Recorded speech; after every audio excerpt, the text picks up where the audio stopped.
हजारों सालों से इंसान गोल्ड के पीछे भाग रहा है। सभ्यताएं बनी, राज्य टूटे, समुद्र पार किए गए और लाखों लोग सिर्फ सोने की खोज में मर गए। लेकिन सबसे हैरान करने वाली बात यह है, जो सोना आज पृथ्वी पर मौजूद है वो कभी पृथ्वी का हिस्सा था ही नहीं। ये है व्योम विज्ञान और हम जानेंगे कि सोना आखिर आता कहां से है। जब हम सोने के बारे में सोचते हैं तो हमें पृथ्वी की खदानें याद आती हैं, लेकिन सच्चाई इससे कहीं ज्यादा गहरी और हैरान करने वाली है। पृथ्वी पर सोना बना ही नहीं। हमारा ग्रह जब बना तब उसके अंदर ज्यादातर भारी तत्व जैसे आयरन कोर में डूब गए। अगर सोना उस समय बना होता तो वो भी पृथ्वी के कोर में चला जाता। लेकिन जो सोना आज हमें सरफेस पर मिलता है वो बाद में आया। तो फिर आया कहां से? इसका जवाब हमें ले जाता है अंतरिक्ष में और वहां होने वाले कुछ सबसे वायलेंट इवेंट्स की तरफ। गोल्ड यानी सोना सिर्फ अर्थ के अंदर बनने वाली कोई सामान्य धातु नहीं रहे। इसकी असली ओरिजिन स्पेस में हुई थी। साइंटिस्ट्स के अनुसार गोल्ड ब्रह्मांड की सबसे वायलेंट और एनर्जेटिक कॉस्मिक इवेंट्स में बनता है। ये इतना रेयर एलिमेंट है कि सामान्य स्टार्स जैसे हमारा सन इसे क्रिएट नहीं कर सकते। यूनिवर्स की शुरुआत बिग बैंग के बाद मेनली हाइड्रोजन और हीलियम बने थे। बाद में स्टार्स के अंदर न्यूक्लियर फ्यूजन प्रोसेस से कार्बन, ऑक्सीजन और आयरन जैसे एलिमेंट्स बनने लगे। लेकिन गोल्ड आयरन से भी हैवी एलिमेंट है। आयरन के बाद एलिमेंट्स बनाना नॉर्मल स्टेलर फ्यूजन से पॉसिबल नहीं होता, क्योंकि इसमें एनर्जी प्रोड्यूस होने की जगह एनर्जी कंज्यूम होती है।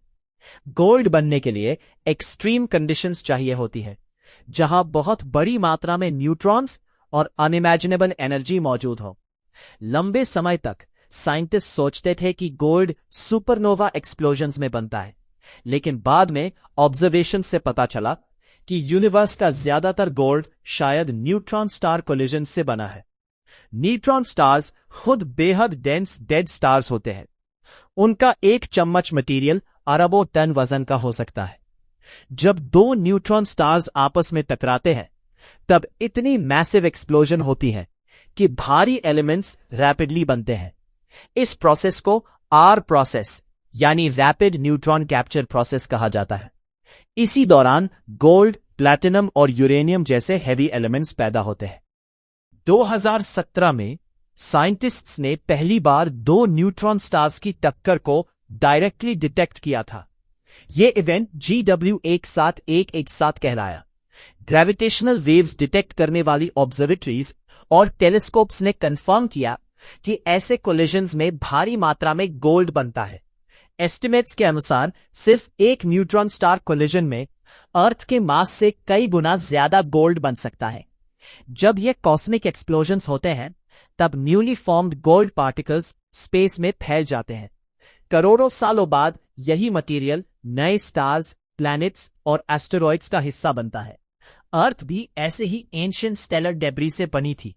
इसका मतलब है कि पृथ्वी पर मौजूद हर गोल्ड एटम अरबों साल पुरानी इसी कॉस्मिक एक्सप्लोजन का हिस्सा रहा है।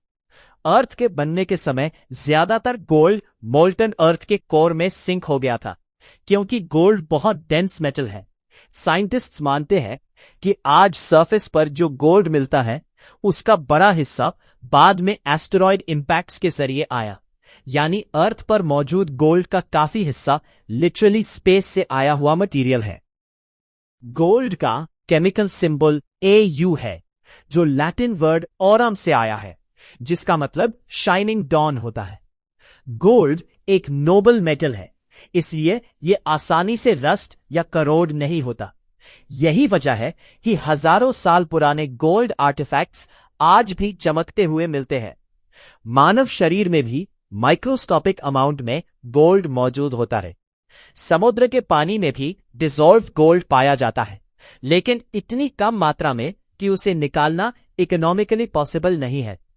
पूरी अर्थ क्रस्ट में गोल्ड बहुत रेयर है, इसलिए इसकी वैल्यू इतनी ज्यादा है।